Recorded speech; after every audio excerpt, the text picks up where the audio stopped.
Hey Sleeping Eevee family, welcome back to Mailbag Monday. Before I get into the mail, I actually wanted to do kind of a short review because I actually finished Detective Pikachu Returns last week, and I wanted to do like a little bit of a review just to kind of tell you guys my thoughts on the game, and we'll do that before I open up my mail as well.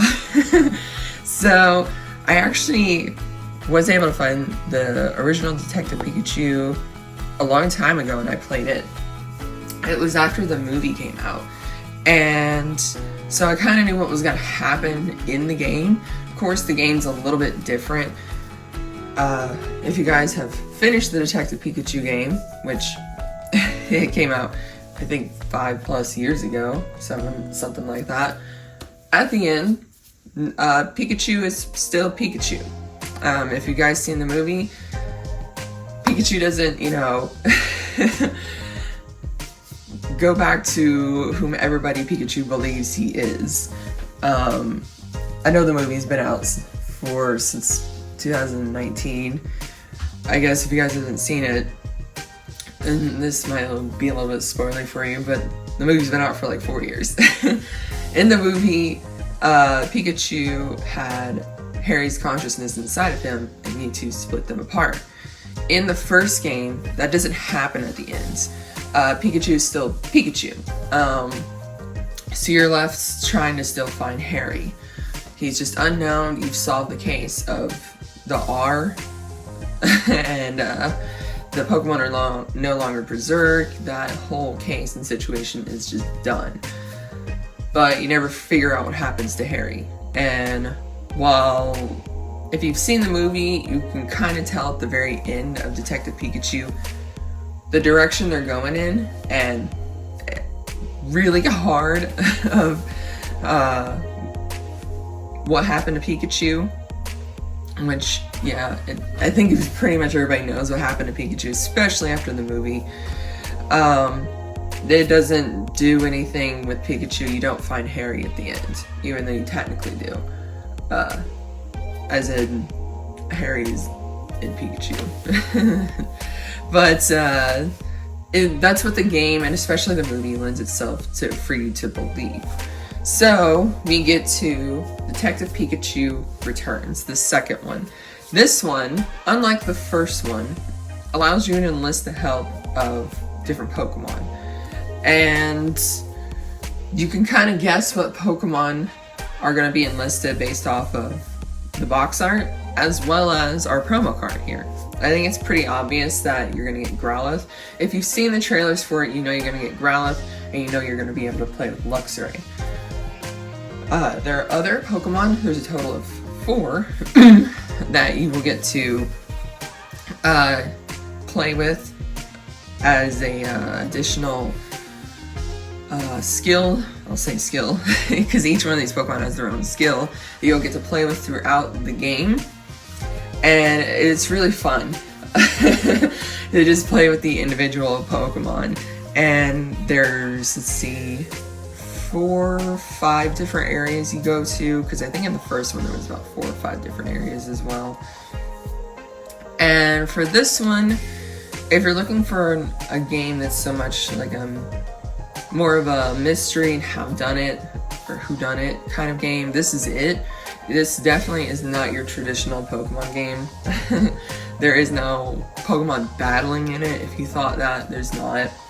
But it's definitely one of those puzzler games figured out. I love those types of games. I really do. So I really love Detective Pikachu, and it is a little bit more simpler puzzler game. But that's also why I love Detective Pikachu Returns. The Detective Pikachu Returns also takes place 2 years after the first game, and it is funny because they do make mention of the movie in the game,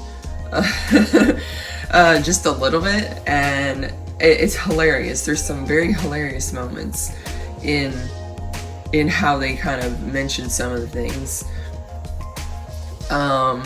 They do like a short scene talking about the movie, and it's hilarious. It really is. And I will say some of the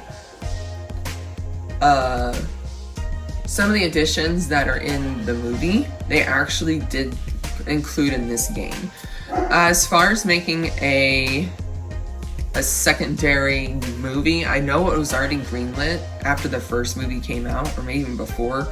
I'm really curious about, after playing Detective Pikachu Returns, what they're gonna put in that movie. I'm really curious, because this game kind of takes stuff from the first movie as well, and kind of bookends the whole thing to the first game. Because you're still looking for Harry, you're still trying to figure out what happened to him, and nobody, you kind of just keep trying to find clues and such to finding Harry, and it's kind of definitely a second part to it. This Detective Pikachu really did need the sequel to it to overall finish the story, in my opinion. But after Detective Pikachu Returns, I'm wondering if the game will actually get another one, and I'm also wondering what they're going to have in the movie. Because if they also add new stuff into the movie, they can make another game. It's just, I'm really interested in what they're gonna do if they still do decide to do the movie. Because everybody loves the Ryan Reynolds, I think. We would love to see him do another Detective Pikachu movie. But as far as the game goes, I really loved it. I was definitely mesmerized by it. My kid could tell you that. If you've never played Detective Pikachu, Pikachu's voice will definitely throw you off. It is not Ryan Reynolds that voices Pikachu in either one of these games. Pikachu is a very gruff sounding character, and it's very hilarious to get the reaction of people whenever they've never heard Detective Pikachu's voice before. I've played it a couple times for my coworkers and for my kid, and it just takes them completely off guard. It's so funny. But as far as the games themselves, they're really good. I just took my time, but even then it took me a couple days to finish playing the game, and I think you can always go back and kind of improve yourself, because there are a couple of like button mashing parts. You can always improve your skill, if you want to say skill, but improve yourself on those parts. But the story is really touching, and the second one definitely brings a lot more of family into it, into the game. So I really liked it. I really enjoyed it. I don't know if you guys ever played Detective Pikachu. I would highly recommend starting with the first one.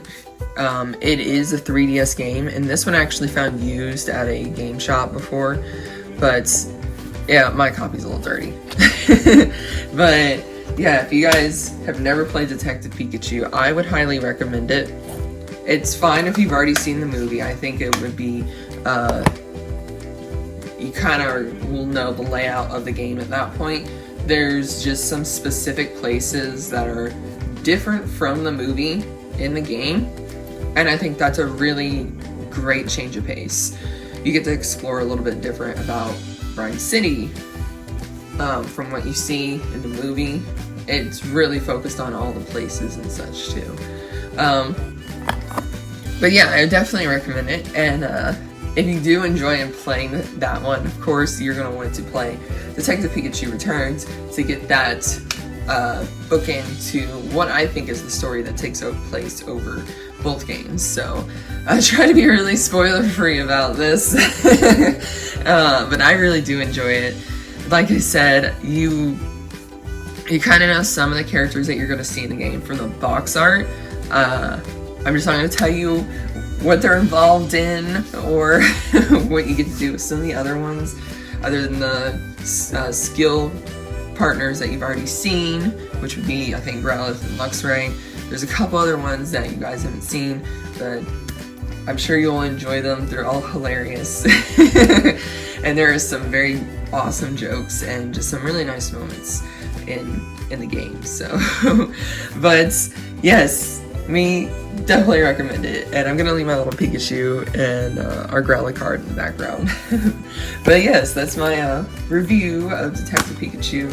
I was trying to be kind of general about it, but I really did enjoy the game. The graphics were definitely better, but if you see the original graphics compared to it, you'll see that they're better. It's just the graphics in Detective Pikachu are not the ones you expect, I guess, out of a Pokemon game. They're different. Like I said, this Pokemon game is very different from main Pokemon games. Definitely one of those offshoot ones, and more of a puzzler game. If you love puzzles, you'll love this game, and especially if you love Pokemon too. So, but yeah, if you guys have any questions about the Detective Pikachu, you can always ask down in the comments. I would try to stay away from spoilery questions. If you want to ask me spoilery questions, you can always send me a DM if you can on Twitter, or you can always just send me a tweet on Twitter as well. I can actually put spoilery things. I'll probably just tab a bunch down. If you really want to know, I'll put spoilery things. But for those who actually do want to play the game, I just wanted to let you know, or if anybody was interested, that's just my take on the game. I just enjoy it. I always look at things positively though, but this is it definitely caught my, got my attention throughout the entire time I played it, so. But I do enjoy the Detective Pikachu series. Okay, but enough of that. I know you guys do want to see the mail, so I got some different mail this week. And I got some trades in this week as well. I'll save my trades for last. But the first one I got is from Brennan. And this is Scizor. This is Shiny Scizor from Hidden Fates that I purchased. It's one of the ones I still need to get. I think this was the last, mid-range expensive one that I did not have. I think the last ones I need are Altaria, Nihilego, and then the Charizard. I think I have the Cynthia full art on my list as well to get, but glad I got the Scizor. It's another one down. I think I have those 3 left, and I'll have that entire shiny one, so getting close. The next one is from Bilal, and I got this one. I know you guys saw this one last week, but this is a Hawlucha. I got this one to put into the deck. I do have 2. I thought about putting 2 in there. I knew I was definitely going to put in 1, and he sent me a Turtwig as an extra as well. But it's fine to have 2. It's because I use that Zapdos, and with the ability on Hawlucha, it'll actually put damage counters on the bench Pokemon. So I actually find that very useful if you're using Zapdos. You'll have something that's already throwing some damage on the bench. Okay, the next one is from Dassolman. Dassolman is actually focusing more on streaming, so I think he was doing one last big stack sale to get rid of a lot of his cards. I wish him luck, wish him well in his streaming. I think he's on Twitch if you guys want to go check him out. He's going to do I think pack openings on there and things like that. And it is a Marshtomp from Crystal Guardians. Another one of the water boys to add to the collection. My Mudkip was a big fan of this card, especially since it was a Marshtomp. This is a nice reverse holo. So I like a lot of the Crystal Guardians cards. There's several starters that I didn't know that are in that set. I think, the one back there is Fire Red, Leaf Green. I know Squirtle is one of the Crystal Guardians starters that are in that set as well, and I do have a couple of Squirtle cards and I think a War Turtle, but those I'm definitely interested in getting. The reverse holos are definitely much more desirable than I'm still gonna try to get the regular art stuff. And then this one I got from Macari. There was actually a coupon on there. I got $10 off of a $10 purchase. it could be or more. So I got this one real cheap. It is actually Ash's Pikachu from I Choose You. And I'm really bad about picking up ones of these Ash's Pikachu that I already have. I may already have had this one, but that's okay. I can use this one to trade. I think I actually have a couple of duplicates. Not of this one, just of the Pikachus in general. Because there's two different blues, blue background Pikachus, and I thought it was this one that I needed, and I think it's the light blue one. So I'm missing, I think 4. There's 7 total, and I'm missing 4. So I'm going to be on the lookout for the other 4 that I need. I think one's green, one's red, one is that light blue, and one's the orange. I'm pretty sure that's correct. But yeah, that was, I mean, for $4, I figured that was a pretty no-brainer pickup. So even if it's a duplicate, I can always trade it. Alright, so this week, my coworker actually started to open up some 151 because he enjoys the original Kanto Pokemon, and he really liked the art on this set. So he's been opening up some. He actually had 2 of these, and I traded one of my extra 151 cards for it, and it is the Arbok EX Full Art. It's not one I pulled. He actually pulled 2 of them, and he's trying to get all the EX arts, and I just had a couple of regular ones. I had a Mew EX and a Ninetales EX that he didn't have yet. So I went ahead and traded both of those to him just so he could get those. He's trying to put a set together of all of them. I really think just as a complete art set, I don't know if he's going to do a master set himself, but he was a big fan of the 151. So that was awesome. I got to pick that one up. That one's going in the binder. That is not all. The next one that I picked up, I'm trying to save some other cards I got for last. I picked these 2 up at the pre-release tournament I did yesterday. I traded Magikarp illustration rare for these 2. I have not pulled Alakazam and Giovanni, and they're both SIRs, and I really just wanted to trade for more of 151. And I saw Alakazam, I was like, definitely need to get that one. It knocks down the number of SIRs, I think, down to the Zapdos and the Blastoise for me. I'm pretty sure that's right. So it'll be down to the 2. Funny enough, the 2 ones that I really wanted to chase, the Zapdos and the Blastoise, because the Zapdos looks really good. And the Blastoise, of course, being not only being both the chase for myself and my Mudkip, as we've not been able to pull any of the Water Boy cards. But speaking of that, these, and we're going to end on someone who's fantastic in the community. She had these up for sale, and I also did a trade with Rayquaza. So the trade I did with her, I got one of the Water Boys, the War Turtle. I really, really love the War Turtle card. The Squirtle looks awesome, the Blastoise looks awesome, but I'm a big fan of War Turtle. And this is, in fact, a Mitsuhiro Arita card.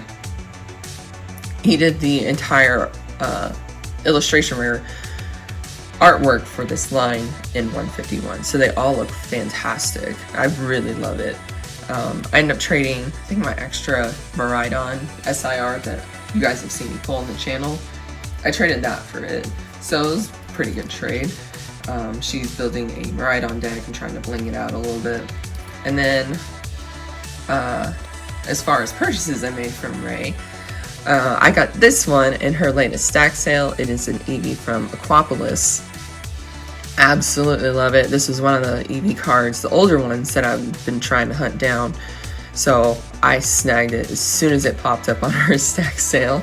And I did want to get the Snorlax Pokemon Center one. Those ETBs have not restocked, and I'm kind of not holding my breath that they will now. So she had one up on her stack sale, and I ended up buying one out of her personal collection, which was very, very nice of her. So thank you, Ray, so much for letting me purchase that. Especially she just kind of gave me a really good price on it too. But these are kind of going up, and I have the other Pokemon Center promo cards. This was just not an ETB I was able to get in time on Pokemon Center, and like I said, they have not restocked it, so it's kind of a shame. I hope Pokemon Center will restock this one more, just another huge wave of it. It would really, really help. And to me, it would not only help with the price of this card, it would also help with just pulls in general, because product is a little bit tough to find, and then when you find it, the pulls aren't that great. And at this point, I'm trying to look for ATVs and booster bundles. I'm trying not to open up too many more collection boxes, just because you get those promo cards and really all the trash. I'm trying to reduce how much trash as well, since Pokemon just puts everything in cardboard and plastic, so. But I'm definitely looking for more of those. I'm hoping we'll get a big restock wave of booster bundles and ETBs soon, especially with Paradox Rift. I think people will look a little bit more towards Paradox Rift when it comes out. I definitely will.